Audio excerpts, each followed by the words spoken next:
All right, ladies and gentlemen, welcome back to the Dharma Digs podcast in pursuit of purposeful living. I'm your host, Taylor Winchester, also known as TW, and as always, I am very, very much grateful that you have decided to stop by and take a little bit of time out of your day to tune into this podcast. So yeah, thank you. Thank you for being here. All right, today's episode is going to be another shorter and sweeter solo episode. So don't fret if you were really hoping to have another interview this week. There will be more coming very soon. I've actually got a couple of interviews lined up this coming weekend that I'm excited about, and you should hear those dropping in the next couple of weeks. So yeah, stay tuned for those. But today, as we find ourselves in this holiday week of Thanksgiving, the American holiday that it is, I won't digress into things that I could talk about with the holiday, but what I'm going to talk about are the good parts of it, at least what the intent, I believe, is supposed to be of giving thanks. And in my case, finding gratitude and the appreciation for gratitude and some of the things that I've learned about gratitude of late. For many of you, you may have been following along the last several weeks, and since the kind of incarnation of this podcast, and my hope is to obviously indulge in conversation with other folks about the crazy thing that is life and purpose and finding a sense of purpose within the art that we all create, but also shedding and sharing some of the wisdom that I am learning in my practice and my deep dive into meditation and the search for purpose within my own life. And today I want to talk a little bit about gratitude and how some of the ways I'm working gratitude into my life more regularly, at least a practice of putting that gratitude out into the universe, and then also some of the stuff that I've been reading and learning about gratitude and how it can benefit our lives, in hopes that maybe me sharing a little bit of my story might also help you dive into your story of gratitude and things that make you find an appreciation for what it is that's around you and what you spend your time doing. So please, to start off with, let me preface this by saying I would love to hear from you and hear your input on this conversation and any others that maybe you want to get engaged in with me. So please don't hesitate to drop a comment or reach out if there's anything that inspires you to reach out about. Let's start with a little bit of what I'm doing daily to kind of reintegrate gratitude into a day-to-day practice. And that is this meditation training that I've been going through. I think is a good thing to share with you because there are a lot of things that I'm learning as I go through these different techniques and different trainings and practices that I think are or could be relevant in a lot of people's lives, and I didn't realize how important they are and were until actually starting to implement them into my own. So I think it's worth sharing. And with the program I'm going through, it's a mantra-based meditation program. I spoke briefly on it last week, but one of the steps in this daily practice is actually asking yourself 4 questions as you go into this pranayama, which is a different breath work that you kind of settle your mind into a space to really be better suited for this meditation practice, right? So you do the breath work, then you move into, right before going into your mantra, you actually ask yourself these 4 soul questions, as they're called. The 4th question is, what are you grateful for? I guess I'll go ahead and share the other 3 too, because you might be wondering. So the first question, you actually start with, who am I? Which is kind of this existential question, right? That we all ask ourselves sometimes, maybe not all the time, but who am I? What do I want? What is my purpose? And then what am I grateful for? And I won't get into the technique of it. I don't want you to think too much about those specific questions necessarily, but as you can imagine, as you're asking yourself them on a day-to-day basis, you really start to find out more about who you really are and what it is you do want, because you've honed in on that. And that fourth question, what am I grateful for, has been really a obviously an integral part of that teaching and training. And I think that it's I'm learning from that myself. And obviously this week is a perfect week to talk about that, being that we are in the week of Thanksgiving. So what have I been thinking about as far as the gratefulness goes? Well, recently, something that really popped into my mind as it changes and shifts a little bit day to day, but as a creative, we'll say professional, sometimes it's hard to give yourself the own credit of being a professional, but as a creative professional, someone that makes a living in the creative arts industry, it's hard sometimes to know where to focus your time and what is important. And obviously livelihood and making a living is important, and you can't always just be creating art. You have to figure out the business side of it. Well, some of what I do to find income is actually work in marketing, and I consult with many different clients, but that is something that, as we all know with our day-to-day careers or work or what we make money doing, there's going to be, regardless of how much you love it, there's going to be times to where you kind of don't feel like doing things, or you just are burnt out or whatever it is. And gratitude can be a way to work through those things and remind you how fortunate you are and how important it is to be appreciative of that. And that's something I've been thinking a lot about lately, because during these times, I was talking to a gentleman on the phone the other week about the industry of music and how we've gone through such a shift in 2020, and so many musicians and performers and artists are out of work. But what has been something to keep me motivated and moving forward is remembering that we have to find those silver linings and those things that we can be grateful for and can learn from throughout these challenging times. And that's something that, with Thanksgiving approaching, has come to the forefront in my practice more regularly lately, is how grateful I am for my clients and for the partners that I have to work with, not only in a professional standpoint, but obviously in just a day-to-day and social standpoint with my family and life as well. So that's what I've kind of been thinking on about, I guess. I'd love to hear what maybe you're thinking about this week with your gratitude practice, or what you're thankful for this year leading into the holidays. And moving a little bit further beyond, as I started to read and research a little bit, I actually get these weekly emails from, I think it's like an online magazine that University of Berkeley puts out called The Greater Good.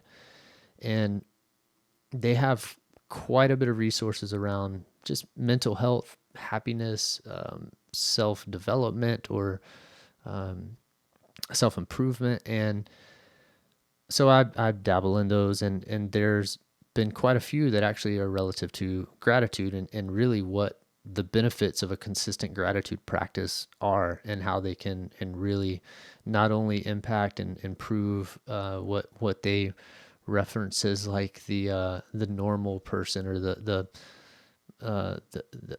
it's not normal that they use. I won't use that word, but basically they did this study that they took a group of mostly college age, I believe it was. But basically the point of it was that with healthcare, there's a rise in healthcare costs. So a lot of the progression in the industry is like, what can we do to help clients derive the greatest possible benefit from treatment in the shortest amount of time? So if you take that in a health context, or medical industry, it's like, okay, maybe we don't just administer drugs or whatever, but we teach them or find a way that these folks that are really struggling with mental and day-to-day problems to find solutions themselves in a cost-effective manner, and things that they can do on a day-to-day basis, maybe to impact or improve their mental health and their physical health and their well-being. And so they do this study where they essentially broke these study participants into three groups. And the first group happened to be instructed to write one letter of gratitude to another person in the group each week for 3 weeks. Actually, I don't think it was in the group. They just asked each of those members to write a letter of gratitude to another person at least once a week for those 3 weeks. Well, the second group was asked to write about their deepest thoughts and feelings about negative experiences. So they didn't have anything to do necessarily with gratitude. Theirs was more about just negative experiences and things that went on in their life. And the third group was actually not given any writing activity at all. So as the study progresses, they and I'll link the resources in the show notes here. So if you really want to dive into this yourself, you can. But they basically go on to find all of these suggested outcomes of this study, and there were 4 main takeaways that they mentioned, and I'll recite those for you. And it's interesting because the one that stuck out to me the most was that, and it's really one that makes the most sense, but gratitude's benefits take time. So just like anything else in life, if you want to be the best musician, if you want to be the best painter, you want to be the best basketball player, the best banker, the accountant, whatever, you have to work and practice at your craft, or practice at what it is you want to be good at. And just like that, the benefits of gratitude come with a consistent practice. So you're not necessarily going to sit there and say, hey, it's Thanksgiving, I'm thankful for this, and really reap the rewards of that gratitude. It's something that you need to practice on a regular, ongoing basis in order to truly benefit from. And I don't think I stopped long enough to really appreciate and give gratitude enough thought until implementing it into a day-to-day practice with my meditation practice. So I have only been doing it now for around 2 months. So it's been more consistent than I have ever done it before. And I can say that I have and do feel some more awareness around it than I did before. But that was interesting to me, even though it's the most common takeaway, I guess. But the next one was that gratitude unshackles us from toxic emotions. So as we have conversations with loved ones, with coworkers, with people we meet out in public, there are going to be things that annoy us, or that frustrate us, or that get under our skin, and those can create these toxic emotions and negative thoughts.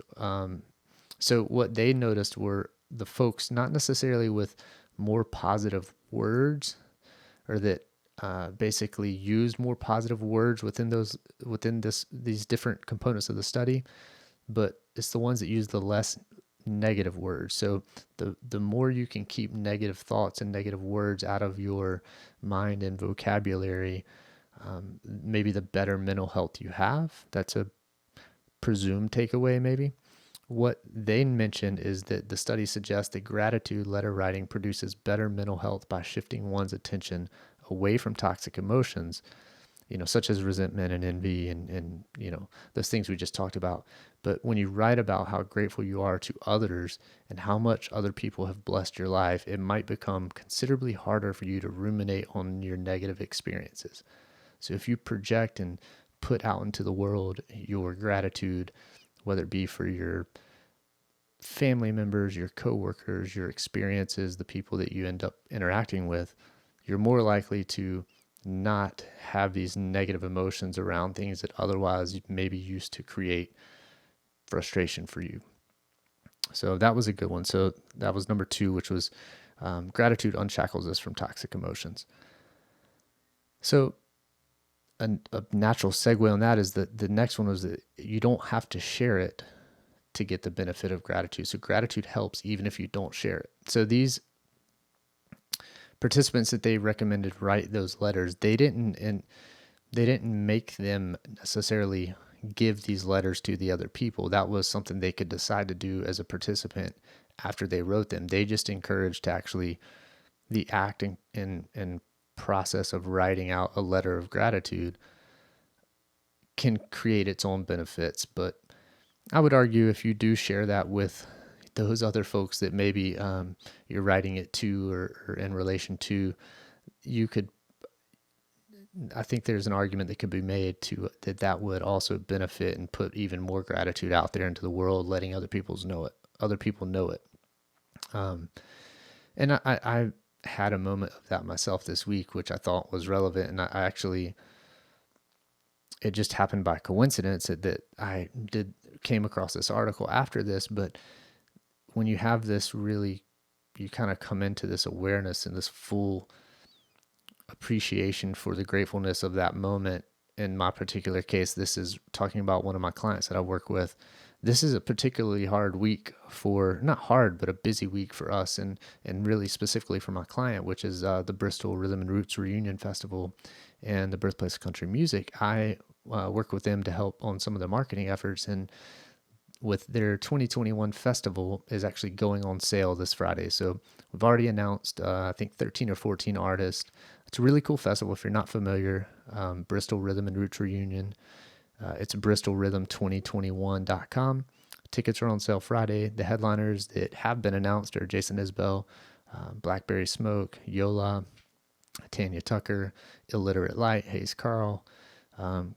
Quite a few really good acts. So anyways, I was in a moment of gratitude towards just the fact that not only are they really good people and fun to work with and fun to be around, and a good organization to be involved with, but it's also just a really cool festival. And I'm extremely, extremely fortunate to have the opportunity to work on such a cool event. And because of that appreciation in this particularly busy week for the organization, it made me kind of pulled that into more focus. And so I did share that. I shot an email and just said, hey, I just want y'all to know that I'm extremely grateful for the opportunity to work with you. And I should probably do more of that to more clients.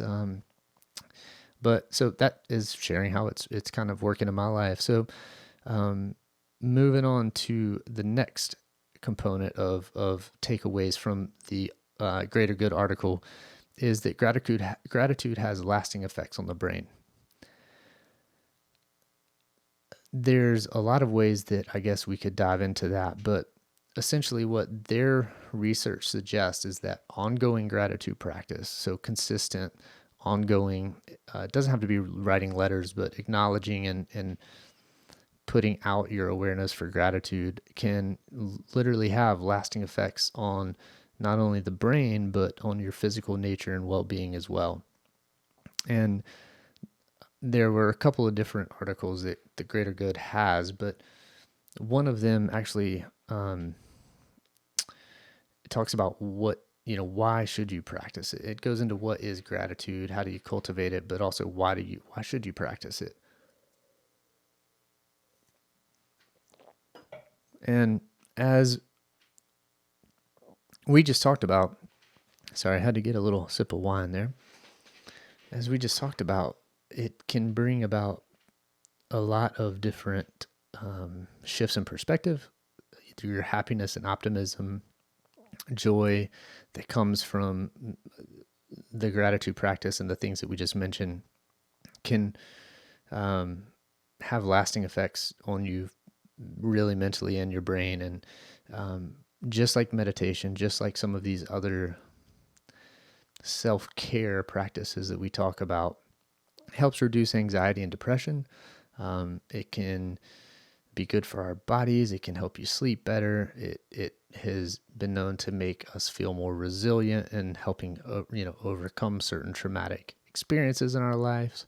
So Greater Good goes on to really mention a lot of these and has resources of which I'll share in the show notes of studies and true statistics and background on how we should maybe practice this sense of gratitude more than just 1 week out of the year and Thanksgiving. And I know that many of you probably do and think about at different times in your lives how you're super grateful for certain things, and I do the same. But I would implore you to try and find a way to work it in on a day-to-day, because it can really make a difference. And I think I'll segue with that into, as each week I like to read some type of quote or reference some type of language and things that really make us dig deep and think a little bit more critically. And this week it's nothing too crazy, but it's a poem written by Ralph Waldo Emerson, and it's in relation to gratitude.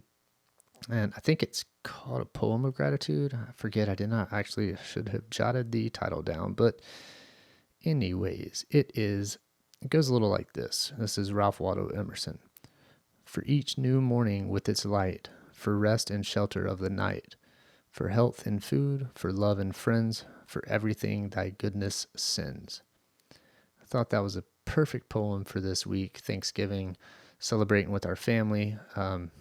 Unfortunately, this year it's not a normal week or normal holiday, so we may not get to celebrate with our family, which in turn comes back to even more appreciation for the time that we do get to share with them, right? So I'll read it one more time to you. For each new morning with its light, for rest and shelter of the night, for health and food, for love and friends, for everything thy goodness sends.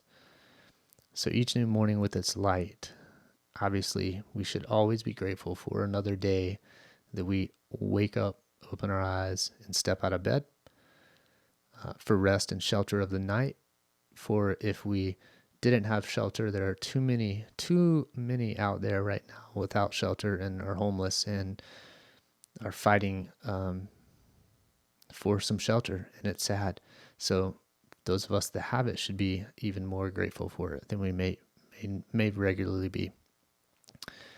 For health and food, for love and friends, another one, health and food, love and friends. Of course, we're going to be grateful for that. And now's a great time to acknowledge that, right? Thanksgiving. And then for everything thy goodness sends. The term thy is interesting to me. For everything thy goodness sends. I want to do a quick search because thy is essentially a dialect form of your, so everything you or thy mother, thy father. So it's almost like talking about you or your. So that is an interesting line, for everything thy goodness sends. So we have the ability, and my interpretation of this is that we have the ability to bring about our own sense of goodness and light and love and food and health and well-being. And by practicing gratitude, maybe that comes full circle and brings us that much closer to producing the abundance that we seek in life. So I think that's a good chat today, guys and gals. Thank you for tuning in. I'd love to hear what you're thankful for this year. What are you grateful for? How has gratitude and acknowledging your gratitude changed your lives?